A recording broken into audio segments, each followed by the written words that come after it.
Estamos en comunicación hoy con el periodista Alejandro Requeijo. Le pueden leer en El Confidencial, escucharle en varios programas de la cadena COPE y verle, por ejemplo, dentro de un momentito, ya le están viendo, y también en el programa de Ana Rosa Quintana en Telecinco. Antes ha trabajado en Voz Populi, en El Español, en Ya es Mediodía de Telecinco. Alejandro, gracias por atender la llamada de Radio Sefarad. ¿En algún sitio más? ¿Me he dejado algún sitio?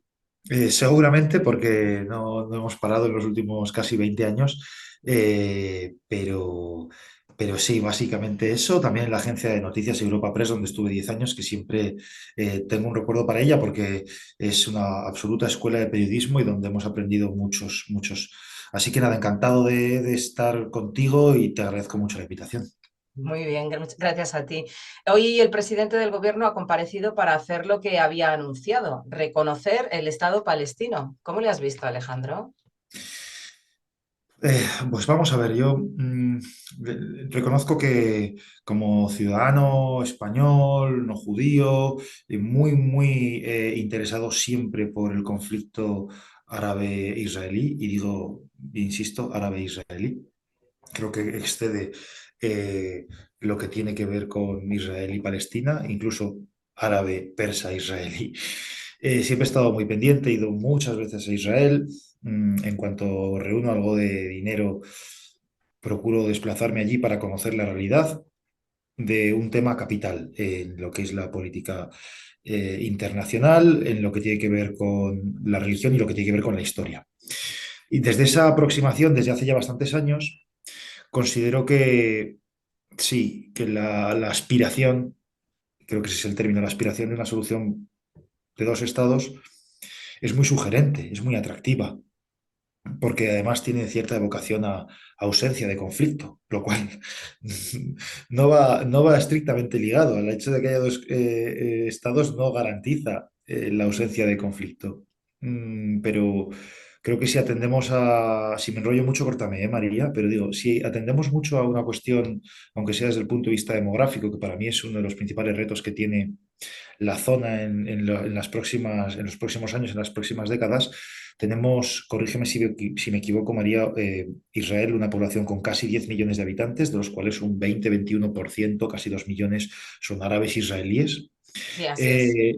Eh, Eso hace una proporción de 8-2, y luego sumas los 2,2 millones de gazatíes, ya estamos en una proporción de 8-5. Si sumas los aproximadamente 3 millones de palestinos que hay en Cisjordania, ya la cosa se está igualando. Y si encima tienes en cuenta los varios millones de palestinos refugiados que hay en distintos países de la zona, pues desde una cuestión demográfica, creo que invita a dos reflexiones. Una, probablemente haya que revisar eso de que Israel es un estado genocida que quiere el exterminio del pueblo palestino en términos poblacionales, pero creo que al mismo tiempo conviene revisar el reparto territorial porque demográficamente no se sostiene. Entonces sí, la solución de los dos estados es algo aspiracional, con lo que es muy difícil no estar de acuerdo, pero creo que entraña grandes riesgos. Riesgos porque a día de hoy un Estado palestino resulta prácticamente inviable. Hay un territorio que está gobernado por un grupo terrorista que odia a las personas que gobiernan el otro territorio, que es Cisjordania. Mm, lo demostraron cuando aniquilaron a sangre y fuego a todos los representantes del Fatah en la franja, cuando ganaron las elecciones hace casi 20 años. Y, y porque ni siquiera la Autoridad Nacional Palestina es muy creíble para muchas cancillerías internacionales. Lleva 15 años sin convocar elecciones, algo que sería insólito, inaceptable para cualquier democracia occidental. Creo que sus líderes están avejentados, en muchos casos salpicados por casos de corrupción, y eso hace bastante difícil que puedan considerarse como un interlocutor válido. Entonces, bueno, si esto es un primer paso, vamos a ver dónde acaba. Pero creo que a día de hoy hay otras urgencias mucho más, vamos a decir, más que aspiracionales, más prácticas, como es, por ejemplo, trabajar y exigir a Hamas que libere a los rehenes a cambio de un alto el fuego, solucionar la cuestión de los asentamientos ilegales en Cisjordania. eh, de verdad, tener un debate serio con potencias árabes que puedan en un momento determinado ejercer de fuerza internacional en la Franja de Gaza. Es verdad que probablemente esa intervención pasaría por un reconocimiento futuro del Estado palestino, pero bueno, quiero decir que ya son pasos encaminados o materiales, así es aspiración, pero no de no de una forma simbólica, como me da la sensación que se ha presentado. Entonces, ¿te parece que este reconocimiento va a servir para algo? Yo creo que va a servir para poco, sobre todo porque creo que la Unión Europea cada vez más nada en la irrelevancia y porque creo que una foto junto con Irlanda y con Noruega se me antoja muy escasa. Alguien me dirá, no, pero es que hay muchos países que previamente se sumaron, por lo tanto ahora España, Noruega y Irlanda serían una suma a esos que ya habían. Pero claro, eso tiene un contraargumento. Si ustedes me están diciendo que ya había países que lo habían reconocido y aún así llegamos al escenario del 7 de octubre, entonces ustedes me están reconociendo que el mero reconocimiento del Estado palestino no ha supuesto una solución. Y de verdad creo que esto interpela en muchos casos a las distintas partes implicadas. De entrada te digo, María, que me da la sensación de que muchas veces desde fuera planteamos la solución de los dos estados y buena parte de las partes implicadas o agentes importantes de las partes implicadas ni siquiera lo quieren. Jamás no lo quiere. Muchos aliados del gabinete de ministros de Netanyahu tampoco lo quieren. Eh, la Autoridad Nacional Palestina lo quiere, pero veremos cómo. Israel puede sentarse en una mesa a negociar, pero veremos con qué fronteras. No es tan sencillo como lograr la paz con Egipto en el 79, ¿fue, María? Ujú. Claro, no es una cuestión fronteriza, no es una disputa fronteriza, es que es una disputa social, porque, insisto, hay entre 300.000 y 400.000 colonos en Cisjordania y hay un 20% de población árabe en Israel. O sea, es una cosa muy de convivencia el hallar una solución de paz entre los dos países. Y claro, Israel puede decir, ya, pero es que nosotros nos fuimos de Gaza y aún así, mira lo que pasó el 7 de octubre. Y Israel puede decir, sí, nosotros tenemos asentamientos ilegales en Cisjordania o Judea y Samaria, que dirían ellos, eh, y hemos levantado un muro que no respeta las fronteras legalmente reconocidas en el ámbito internacional, pero desde que levantamos ese muro y desde que tenemos esa presencia en Cisjordania se han reducido considerablemente los atentados en Israel y en Jerusalén, después de la segunda intifada. Entonces, claro, hay argumentos eh, en un lado y en el otro que hace que se me antoje muy chiquito una declaración junto con Irlanda y con Noruega de un reconocimiento en abstracto del Estado palestino. Si Sánchez ha estado trabajando bajo el radar, de manera discreta, en privado, con países árabes para convencerles de que la solución es una fuerza internacional árabe en Gaza, no lo sé y me parecería una buena medida, me parecería algo interesante. Pero no tengo esa sensación, sobre todo porque me cuesta mucho creer que desde Europa vaya a haber un paso importante sin el apoyo de Francia y Alemania. Creo que es perfectamente compatible denunciar los excesos del gobierno de Netanyahu, también en lo que tiene que ver con la operación militar sobre Gaza, y ser un poco más discretos. Y creo que en este país, María, insísteme si me estoy enrollando Ujú. mucho, córtame, pero en este país que es España llevamos 20 años discutiendo en cuanto a política exterior bajo dos conceptos. Uno, eh, hay que apostar por el eje atlántico, es decir, tenemos que ser los aliados preferenciales en Europa de Estados Unidos y de Reino Unido, para que la gente lo entienda lo que fue la política de Aznar y la guerra de Irak. Aquello tuvo una respuesta y un rechazo absolutamente masivo por parte de la sociedad española y la propuesta del Partido Socialista ya con Zapatero era regresar al corazón de Europa. Entonces lo que él quería era acercarse a Chirac y a Schröder, a Francia y a Alemania, al corazón de Europa. Claro, yo creo que en materia de política exterior, uno, primero creo que debería ser o debería gozar de más consenso, al menos entre los dos principales partidos, porque de ese modo España podría ser más creíble en el ámbito internacional, no si estamos cambiando constantemente en función de si hay cambio de gobierno. Y dos, creo que deberíamos intentar ir más de la mano precisamente de esas locomotoras de Europa que son Francia y Alemania y no tanto Irlanda, no digamos ya Noruega, que no es ni siquiera Unión Europea. Y claro, Francia y Alemania son dos países muy poco beligerantes con Israel, más bien al contrario. Alemania por razones que a nadie se le olvidan y Francia porque históricamente, ¿no? Fíjate, muy poca gente lo sabe, pero Francia jugó un papel clave en cuanto al desarrollo armamentístico atómico de Israel. Y cuando, bueno, pues cuando hacía mucho tiempo y cuando no había tantos países con esa capacidad y Francia apoyó a Israel para que lo desarrollase, ¿no? Eh, quiero decir que históricamente no son dos países de los que yo pueda esperar rechazo un tipo de política en estos momentos al menos beligerantes. Me Acabo parece... de... Ah, sí, perdona, dime, dime, ¿No dime, lo María. querías terminar? No, no, pero pregúntame, María, dale, dale. No, que escuchándote me parece impresionante que seas experto en asuntos judiciales y policiales, de política interna, cuando sabes tantísimo de la esfera internacional. Entonces, bueno, es un comentario que no quiero dejarme para mí sola, quería compartirlo contigo y con todas las personas que nos van a ver y escuchar. Alejandro, si nos venimos para España, ¿qué opinión te merecen la repercusión que esta guerra está teniendo aquí? Me consta que te asomas al Observatorio de Antisemitismo de vez en cuando como termómetro para ver cómo va el asunto en España y las acampadas en las universidades, los incidentes que han tenido estudiantes, incidentes que ha habido también en alguna sinagoga, declaraciones públicas, algunos medios de comunicación. ¿Qué opinión te merece esto? Bueno, lo primero, contestarle el comentario con muchas gracias, María.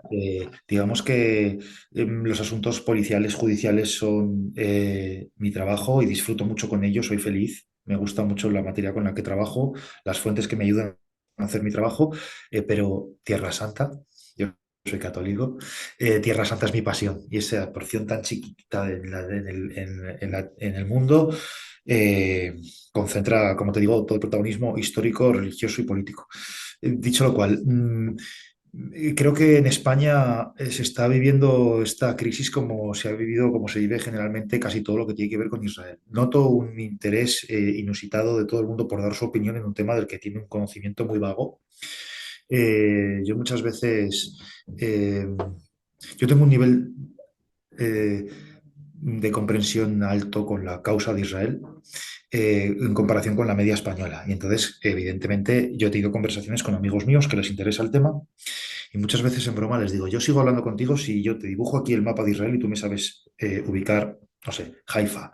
Mm, no te digo ya, yo qué sé, Ramallah, mm, Jenin, no sé, la Franja de Gaza. Hay gente que no tiene ni siquiera muy claro, María, que Palestina está partido en dos territorios. Ni siquiera Cuando tienen se claro lo define, de desde el río hasta el mar, ¿no? y ni siquiera tiene muy claro qué quiere decir desde el río hasta el mar, efectivamente, y las connotaciones que eso tiene, que luego podremos discutir los matices y quién lo acuñó primero, quién lo acuñó después y cuál es el principio fundacional del Likud, que por cierto también sería revisable, ¿no?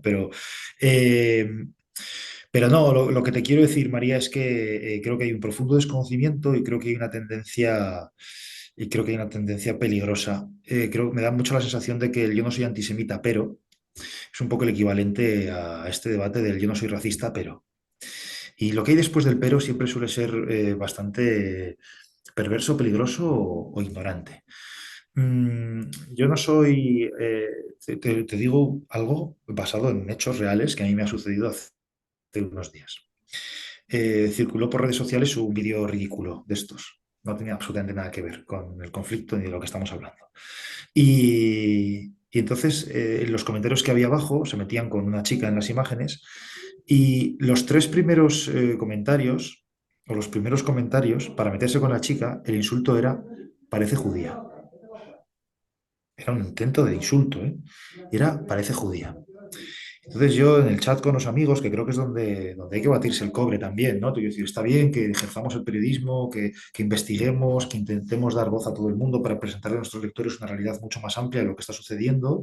Creo que también en los grupos de amigos, en los chats de WhatsApp es donde se juega el relato, ¿no? Se juega el relato en términos de eh, igualdad de la mujer, en términos es decir, una serie de cuestiones que yo creo que la sociedad tiene que ir poco a poco aprendiendo o desaprendiendo.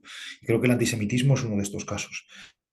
Y una de las personas que estaba en ese chat dijo, yo no soy antisemita, pero algo debe pasar con los judíos cuando no les quieren en ningún sitio. Claro, eso es un comentario en mayo del año 2024. Es puro antisemitismo, puro antisemitismo. Yo no sé qué será, pero algo habrá. ¿Qué es? Explícame tú qué es. Pues Que lo se que lo vais a digan a ver. una mujer que ha sido violada, por ejemplo, ¿no? O a una persona negra que le han agredido por eso. Algo habrá hecho. Si se Sí, pone siempre ese ejemplo, es más fácil de entender, como que es imposible pedirle a la víctima explicaciones de por qué es víctima. Hmm. Sí, entonces, no sé, ejemplos hay muchísimos, ¿no? De, de un antisemitismo, yo creo que arraigado, intrínseco, ante el cual la gente no es ni siquiera muy consciente. Mira, te voy a poner por caso. Yo no. eh, eh, la comunidad internacional exige mucho a Israel y creo que hace bien. Es una democracia y tiene que comportarse como tal. No puede haber excesos, ni siquiera en un contexto de guerra. Hay que perseguir los crímenes de guerra, por supuesto que hay que investigarlos, hay que llegar hasta el final. Pero muy poca gente le exige a Hamas. Y tengo la sensación de que se da por amortizado que como es una banda terrorista, pues no es un interlocutor válido al que tú le puedas pedir algo. Oiga, un segundo. ¿Alguien se ha parado a pensar que probablemente Israel necesite también un relato para terminar con la guerra y que ese relato podría ser la liberación de los rehenes? Nadie se ha parado a pensar que con una liberación de los rehenes, probablemente el gobierno radical de Netanyahu, que integra personas que creen en el sionismo mesiánico y que entienden que la intervención en Gaza es una misión divina, ¿alguien se ha parado a pensar que a lo mejor la liberación de los rehenes podría ser el principio, el fin o el inicio de un acuerdo de alto el fuego, de que cesasen los bombardeos sobre la población civil? Entonces, ¿por qué no se pone toda la carne del asador en exigir, en arrinconar, en señalar la actividad de una banda terrorista, de una organización terrorista? No sé, De- son cuestiones que yo me hago. Y luego podremos entrar a discutir, ¿eh? ¿Qué sucede en Cisjordania, los asentamientos ilegales, quién se encarga de eso, de la situación, de mil cosas? Pero si de lo que estamos hablando es de que cesen los bombardeos en Gaza, ojalá pronto, ojalá ya, a nadie se ha planteado poner el acento en dónde están los rehenes. Pues llevan casi 300 días en el infierno de Gaza. Alejandro, decíamos antes que eres experto en asuntos judiciales y policiales. Fuiste, de hecho, el primero en publicar hace un mes y medio que la Audiencia Nacional admitió a trámite la querella presentada por la familia de Maya Villalobos, la joven española asesinada el 7 de octubre por Hamas, para que la justicia española investigue a varios líderes de Hamas como el crimen de Maya. Hoy hemos visto algo más en la prensa. ¿Qué nos puedes contar de esto? Bueno, pues para la gente que no lo sepa, en el momento en el que un ciudadano español es víctima de un atentado terrorista en el extranjero, automáticamente de oficio la Fiscalía inicia unos trabajos en la Audiencia Nacional, que es el organismo competente para investigar los delitos sufridos por un nacional en el extranjero o cometidos por un nacional en el extranjero. Es por tanto que es competencia de la Audiencia Nacional y además en este caso porque se trata de delitos de terrorismo, que es el órgano competente para investigarlos, de manera que de oficio. Recuerdo que el mismo día 9, el lunes 9 de octubre, yo ya estaba en la Audiencia Nacional preguntando si había abierto si había alguna víctima española. Rápidamente, me contaron mis fuentes que había dos españoles desaparecidos. En ese momento no se sabía dónde estaba el paradero ni de Iván Illarramendi ni de Maya Villalobos. Desgraciadamente, la muerte de Maya se conoció rápido. Maya era una chica de 19 años, nacida en Israel, de padre español, había residido durante un tiempo, había pasado mucho tiempo en España, está considerada como hispano-israelí y servía dentro de lo que es el servicio militar obligatorio en Israel, que para las mujeres de 2 años estaba haciendo su servicio militar en la base de Nahal Oz. Najaroz es un kibutz situado en torno a 1 kilómetro de la Franja de Gaza. Entiendo, María, que a tu audiencia no hay que explicarle que es un kibutz, evidentemente, ¿no? No, no, no, se saben. Esperamos que sí, aunque nunca se sabe quién está ahí detrás de Vale, los micrófonos y de las cámaras. Y te digo que Radio Sefarad es escuchada y vista por gran parte del público judío, pero por mucho público no judío. Entonces, sí es un público interesado en estos temas y se supone que saben lo que es un kibutz, sí. vale, pues de todos modos, por si alguien no lo entiende, me gustaría detenerme en este capítulo. Los kibbutz son un elemento vertebrador de la fundación del Estado de Israel. Son pequeñas comunidades agrícolas autogestionadas donde vive una comunidad de personas que colaboran entre ellos para sacar adelante su kibbutz. Pues Perdón, San Bernardo. Alejandro, vete un poquito más para atrás para que se te vea bien, porque se te ve la cara Ah, un poco cortada, perdón, ¿vale? perdón. Así se te ve mejor. Vale. Lo dicho, se dice, yo no lo he comprobado, pero se dice que si apagasen todas las luces Israel y se encendiesen solamente las luces de los kibbutz ayudarían a conformar lo que es el contorno del Estado de Israel. Eso quiere decir que los pioneros que fueron a fundar los kibbutz, en su inmensa mayoría gente de tradición socialdemócrata, de izquierdas, que procedían de Europa, eh, son los pioneros en lo que fue la conformación del Estado de Israel.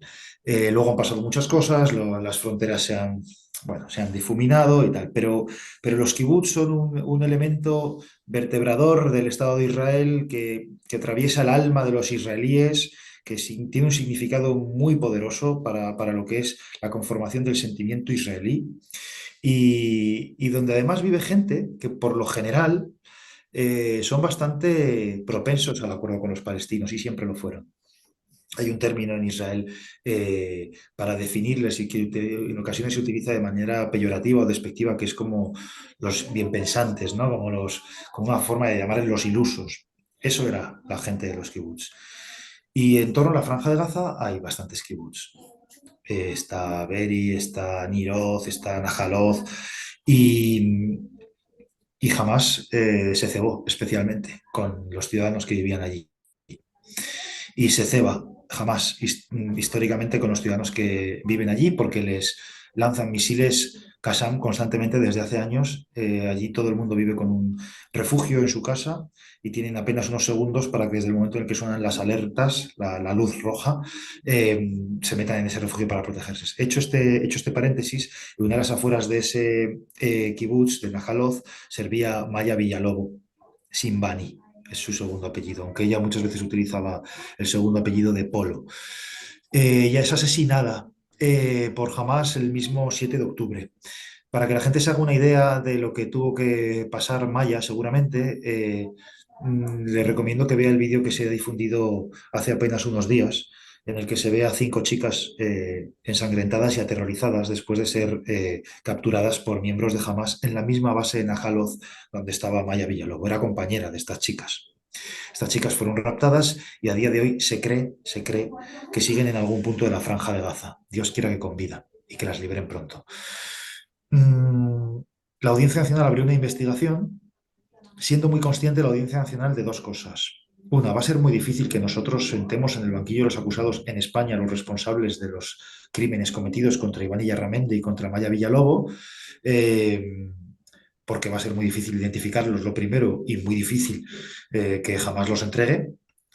Y dos, siempre hay que primar el hecho de que haya una investigación abierta por estos hechos en el país en el que sucedieron los hechos. Y claro, es evidente que Israel tiene una investigación abierta sobre estos hechos. Entonces, la actuación de la Audiencia Nacional es una actuación protocolaria, sí, la hace siempre, sí, pero además abre la puerta a una cosa que para mí es muy importante, que es el reconocimiento como víctimas del terrorismo españolas, tanto de Iván Illarramendi como de Maya Villalobos. Y para mí eso es importante. La Fiscalía pidió archivar la investigación por estos límites que te estoy diciendo. Y la Asociación de Víctimas del Terrorismo lo que dijo fue, seguramente la Fiscalía tengas razón. Va a ser imposible sentar y condenar a los líderes de Hamas o a los autores de esos crímenes en el banquillo de los acusados en España. Pero vamos a esperar a que Israel mande un certificado oficial de cómo murieron estas personas, algo oficial a lo que se puedan aferrar las familias, y entonces ya cerramos, no hay prisa. Y la jueza dijo, ok, hagamos eso, vamos a tranquilamente esperar a que Israel nos mande documentación oficial. En realidad lo que tiene la Audiencia Nacional es sobre todo la denuncia de los familiares y las publicaciones en prensa y el comunicado de Asuntos Exteriores dando el pésame por la muerte de tanto de Iván Illarramendi y su esposa Dafna, por cierto, chilena, y de Maya Villalobo. ¿Qué pasa? Que en el marco de este proceso, Eduardo Villalobo, el padre de Maya, lo que hizo fue presentar una querella, ya sí dirigida personalmente contra los líderes de Hamas.